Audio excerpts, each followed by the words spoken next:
Thanks for joining us today. This has been a year of transition in a lot of ways. Among the other issues we've had as a community, as a region, as a state, Tropical Storm Irene, but in the midst of it all, an amazing renewal in downtown Brattleboro has been underway. The building of the brand new Brattleboro Food Co-op headquarters, and as part of that, additional housing to be run and managed by the Windham Windsor Housing Trust. And it's my pleasure today to have the Director of Home Ownership and Center and Services, Kathy Siemens, to my immediate left. In her immediate left is the Director of Development and Community Relations for the WWHT, almost sounds like a wrestling term, Jill Spiro. And to her immediate left is the Senior Property Manager for the Housing Trust, Tim Callahan. Thank you all for joining us. Thanks for letting us on the show today. You're very welcome. It's funny. I remember, firstly, way back when, probably mid-'80s, some homes with several apartments in them on the Clark and Canal Street area were being renovated, and a lot of people said, who are these people doing this work? Gosh, turns out that was the original Brattleboro Community Land Trust, which was your founding organization, and you've taken some amazing twists and turns since then. So who are you now? Well, that was 25 years ago, and for 25 years we've been under the leadership of Connie Snow, who's been the director for all 25 years. And yes, that's how we started out. And contact information will come up during the course of this show, but if people have an interest in seeing our history, you can go on our website and take a look at some of the photos of 25 years of being in existence in Windham County. Who are we now? Well, we came on the show a few months ago to talk to you about our expansion into Windsor County. At that time, I'm not sure if the hurricane had come through or not, but this has been quite an exciting year for the Housing Trust. Exciting in the fact that, as you said before, the Brattleboro Food Co-op and Canal and Main Apartments have sprung up. And Tim will talk a little bit about the apartments and ways in which people can apply to rent those apartments. Certainly Kathy's division, the Home Ownership Division, has seen its share of work in dealing with the 1,500 FEMA applicants who have been in some way touched by Hurricane Irene. And on another note, it is our 25th anniversary, and people will be seeing all around Windham and Windsor County the green signs that are on the screen now that have sprung up that show some of the buildings that we own and operate. And in a way, it identifies to the community those kinds of projects that we've been involved in, from the Clark Canal Street projects that you've talked about, to the Brattleboro Food Co-op, to the resurrection of the Wilder building when that caught fire. So people around town can see all of the different projects that the Housing Trust has been involved with. What does your current portfolio look like? Because you mentioned several of them, and one of them, the Wilder building project, was a bit of a new venue for you, going into partnership with the commercial sector to a certain extent. Where does the portfolio sit now? Well, the portfolio in two counties combined, I think, yield about 55 buildings and around 700 units. But the co-op partnership is a unique venture for us because the co-op had approached us, and this is truly a partnership for downtown revitalization. You'll find in the streetscape of Brattleboro that traditional buildings are usually 4 stories, and the co-op had come to us saying, we need 2 stories. What sorts of things would you think about in adding to the streetscape that exists for the town of Brattleboro? And then 2 other stories were built, and Tim will talk about the 24 mixed income apartments that we have on the upper 2 stories. That would be a great idea, because Tim, a lot of people are saying, I'm seeing these apartments going up. That'd be a neat place to live. So what is there, what's available, and when are you renting? So we've started to rent up a lot of the units now. We have a total of 24 units in the building. And again, it's mixed income. So we have some that are designated for folks that make a certain type of income. So one of the things that I'm hearing in town is that, oh, I hear the Canal and Main building is all filled up with tenants, and that's not the case. We still have some openings there, and the reason that is because we have specific restrictions on specific apartments in the facility. Some are designated as fair market value, market rent products. Some are designated as 50% of median income. And so people need to come to us and give us an application. We need to review that application and see where they fit in financially. A lot of folks think that it's extremely low income housing, and that's not the case. The apartments are available for folks for single folks, for instance, that can make as much as $44,700. Couples can make $51,100. So that's the top end, of course. And so there's segments within that framework of income that we look for in our applicants. And so that's part of the screening process. And so we're encouraging everyone that's interested in the co-op not to assume that it's full, number one. And number two is it's a long-term project to keep a facility like that rented and keep that ongoing. So we need to develop a waiting list of people that'll meet those different income requirements for the facility. So it's pretty exciting. People are very, very happy when they've moved in there. We're about 3/4 filled right now, and a lot of people in the pipeline to go in. But the feedback is that it's a wonderful experience to be able to have that community-based apartments downtown with all that provides. You know, there's a grocery store right downstairs. There's on the bus line. There's a lot of very, very wonderful, positive things that people are saying about the apartments that they've moved into. So and we're pretty excited. In addition, the apartments are highly energy efficient. They absolutely are. Yeah, the story I like the best is the sharing of the heat that comes off the compressors for the cooling system in the co-op building down below is actually used by as a heat treatment for our boilers for the heating of the apartments upstairs. So there's that among many other cooperative agreements within that whole building. So that's one that we're really proud of. And there's energy efficient windows. There's all the appliances are new and Energy Star. So there's a lot of really positive things happening there. And I think through the course of the program, you'll be showing interior and exterior shots of the apartments. That'll be good, and hopefully the community will have a chance to see the finished product at some point. Well, interesting that you mentioned that. Because we will have a ribbon cutting ceremony on Saturday, November 10th. That will be a time that the grounds will be completed, and we hope that the community comes out.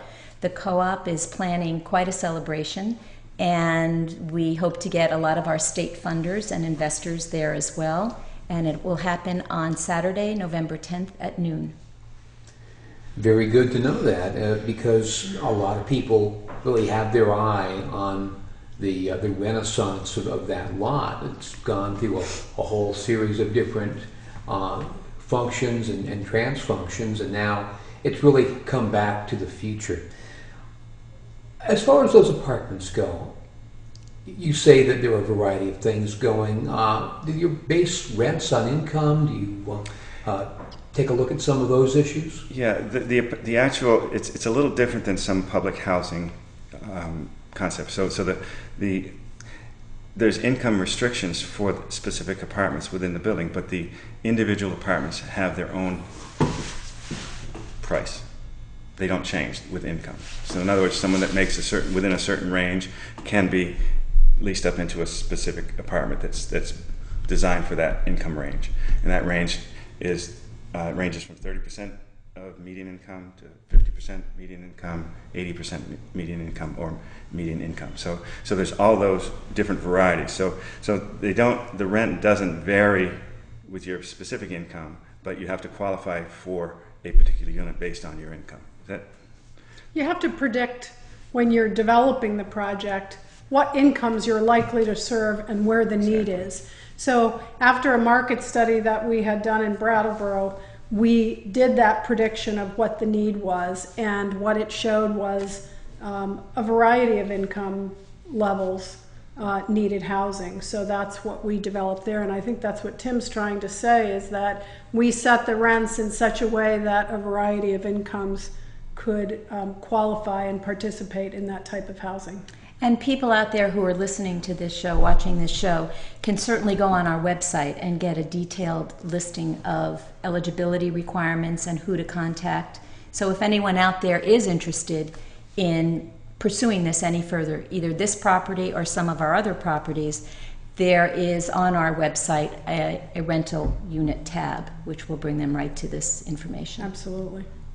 Makes a lot of sense, especially because, as you say, even if you quickly get everything rented in the Canal and Main apartments, a lot of these units turn over. I mean, Right. you will be looking perennially for people Right. to fill vacant apartments as they come. Absolutely. Well, Tim, in Brattleboro also, I mean, affordable housing is paramount to people's success in succeeding in life. I mean, we have other units besides the Brattleboro Co-op, and so we want to give that message to folks. Is, you know, the Co-op building is beautiful, and we have a lot of pride in that new approach, that new downtown approach. But there's other units that may be also of interest to folks around town, and again, as you'll mention, you'll see those buildings. Just look at the signs; they're all over town, all over town.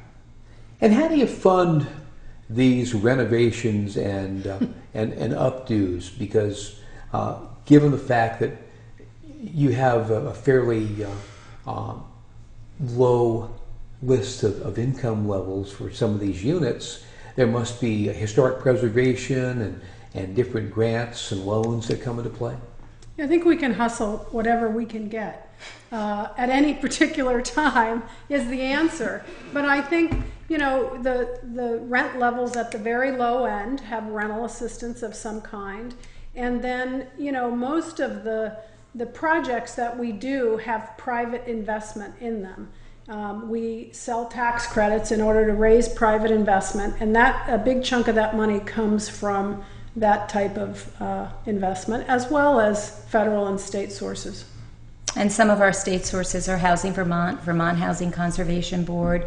Certainly our congressional delegation has been instrumental in helping us secure some federal funding in HUD. So Senator Leahy's office, Senator Sanders' office, and other projects, Congressman Welch's office. The governor is very supportive of all the work that we're doing, so we are able to utilize a lot of state funding as well. We could do a whole show just on that very question. Right. No doubt.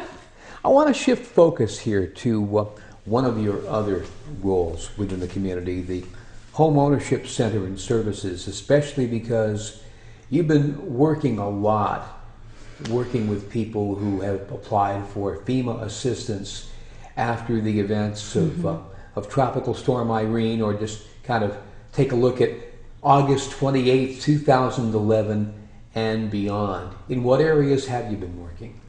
Well, after the storm, I think we were all kind of scrambling to learn a new bureaucracy. And I think that included in that are our partners at the Long-Term Recovery Group, which are 7 nonprofits that have come together to focus their resources for Irene survivors, as well as the Community Action Agency, SEVCA, and certainly Windham and Windsor Housing Trust. So I think it forced all of these agencies to work together to try to help folks.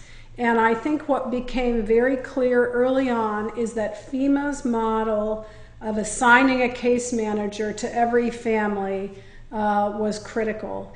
And so the first phase after that was, you know, massive phone calling. And we certainly participated, as well as a lot of other volunteer groups, some churches around town. We held phone-a-thons, and the idea was to try to contact each family and find out, do they still have unmet need? Are there still things that need repairing? Are they having mental health issues that need to be addressed? You know, what's really going on? So that assessment phase took quite some time. And then what we began to get is feedback from the community about what was remaining, and trying to match that up with available resources. And unfortunately, the resources weren't all on the table at once. They're kind of coming in dribs and drabs. There's the Vermont Disaster Relief Fund provided grants for people. There were certainly FEMA sources.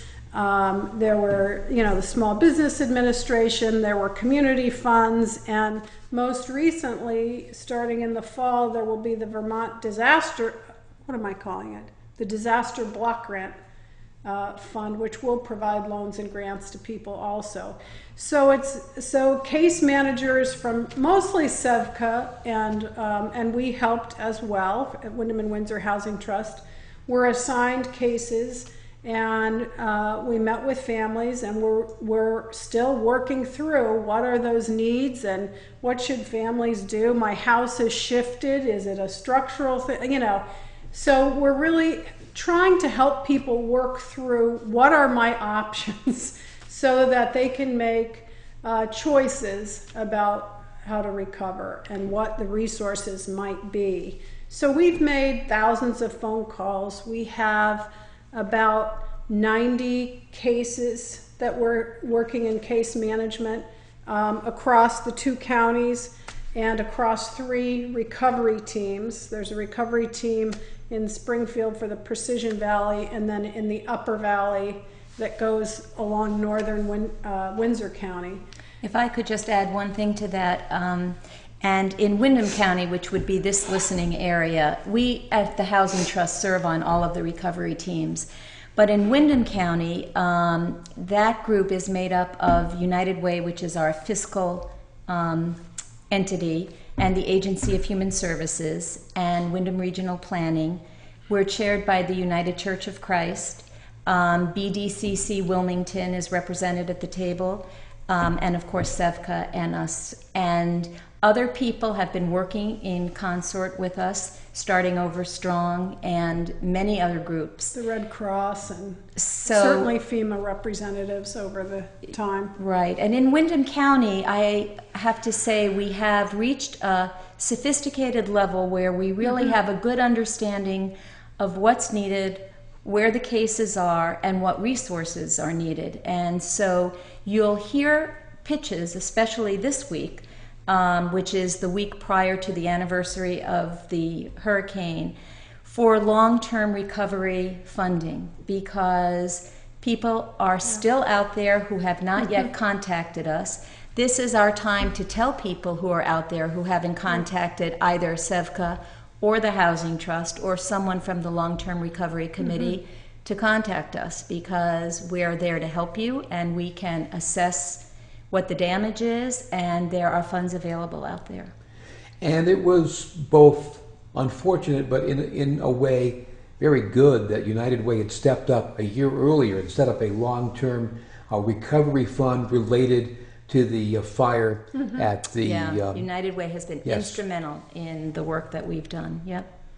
Oh, Steph? They've taken a lead role on soliciting volunteers. There's a local volunteer committee where particularly contractors, people with skills can volunteer to help families that still have repair needs. They're trying to bring in groups from out of town that might volunteer, a lot of church-based groups. And so a lot of good work has been done, but a lot of work needs to be done in the future. I might also mention that you at the Housing Trust had a AmeriCorps worker, Laura Langweiler, who did a lot of work in the initial calls. She did, and she's moved on now to Boston. And we do have another AmeriCorps person who will be starting at the end of September, who will also help us on recovery efforts. She made thousands of calls. Yeah.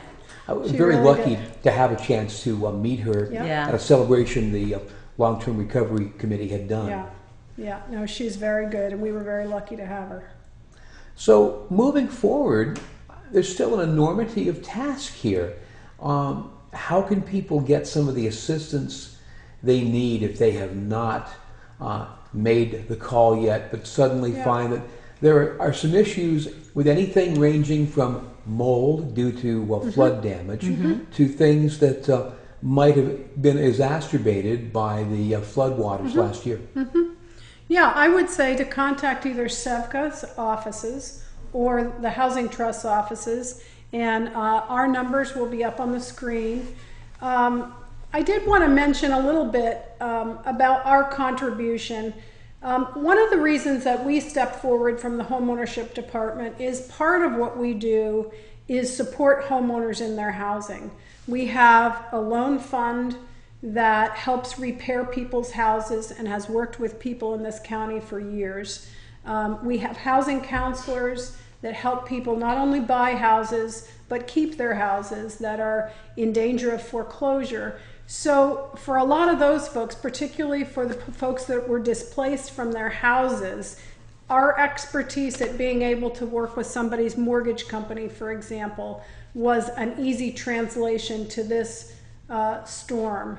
So I think what SEVCA has people on the ground in Wilmington and in Brattleboro, actually in our office, and then we're working out of Brattleboro and Springfield. And so I would really encourage people, there are still resources available, both grant resources from the Vermont Disaster Relief Fund, which are funds raised from license plate sales and from fundraising, you know, from the general public. So there's still that money. There are still, Windham County still has some funds available, and the disaster block grant will be available in the fall. So I would very much encourage people to call. And I would make one more pitch on the other side of that, and that is I do a lot of work in fund development, and we have a very generous community in Windham County. In fact, because we had our 25th anniversary, we were able to secure a lot of funds from businesses around town. And if people took a look at either the People's United Main Street window as they walked by, or the lobby of Brattleboro Savings and Loan, you would be able to see a pyramid of 25 sponsors who have each sponsored one of our achievements over 25 years. And it's an interesting way to both see who it is out there supporting us, the loyal businesses that have stepped up to the plate year after year, and our loyal donor base. And so I, in the course of all of the speaking that we do, make a pitch to businesses and to donors out there that if you support the work we do, now more than ever we could use your support, because a lot of our resources and a lot of our staff time has gone into flood-related activities. But on a brighter note, the Co-op and Canal apartments are a real resurgence into downtown, and we do have a lot of other projects coming up in the future. So people who drive through Algiers will see a huge remaking of downtown Algiers, while the Friends of Algiers are working furiously on rehabbing the store. We've put in, certainly we have rehabbed the Tontine building and have 2 more buildings ready to get underway there. And in the course of expanding into Windsor County, we have continued the rehab of the Vermont State Prison, which in the 80s turned into housing. And we just had a great celebration for the 74 senior housing units that have been rehabbed, and other projects between Windsor and Brattleboro. That is a nice use of a building that was known for its sadness for a long, long time. Well, our pellet stoves are in the cell, so in the basement of the cell. So that all sounds very good. Yeah. Very secure, our pellet yes. stove. Yeah. Oh yes.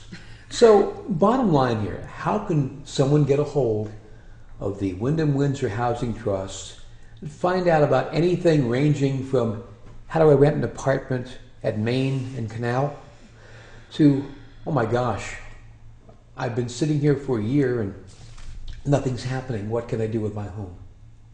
How can they find out more? Well, you can go onto the website. If you have any questions at all about issues related to the hurricane, you should get in touch with Kathy. And again, all of these contact numbers will be on the screen. If you have any interest at all in any of our units, in any of our buildings, you would contact Tim. And if you are out there and a person that supports our mission, or a business that would love to sponsor some of our events, you can contact me. and we would be happy to go over what our plans are for the remainder of 2012 and our plans for 2013. Yeah, I've got to ask, 25 years, and all of you look so young, what's the next 25 going to bring? Well, it could bring a younger whole staff. Yeah. A whole new generation of staff, probably. Right. But I think the continued work of the Housing Trust is pretty secure. Yeah, and I think one of the things that we would love to see happen, people talk about an aging state, and I think it's very important to us that our young people can stay in our area, and with high housing costs, it's very hard to do. So if you took a look at our annual report year after year, you'll see some profiles of community people in town, young couples, young families, young single people who have grown up in our area and want to remain here. And those are the clients that we're here to serve, and those are the populations that we want to have remain in our area. So you can't do it unless you can afford to live here. And I think that is one of the greatest services we have. Well, thank you all for just the incredible work that you do. Well, thanks, Tim, Thanks for for having allowing us us come to on. come. You're very welcome. Our guests have been Kathy Siemens, Jill Spiro, and Tim Callahan from the Windham Windsor Housing Trust.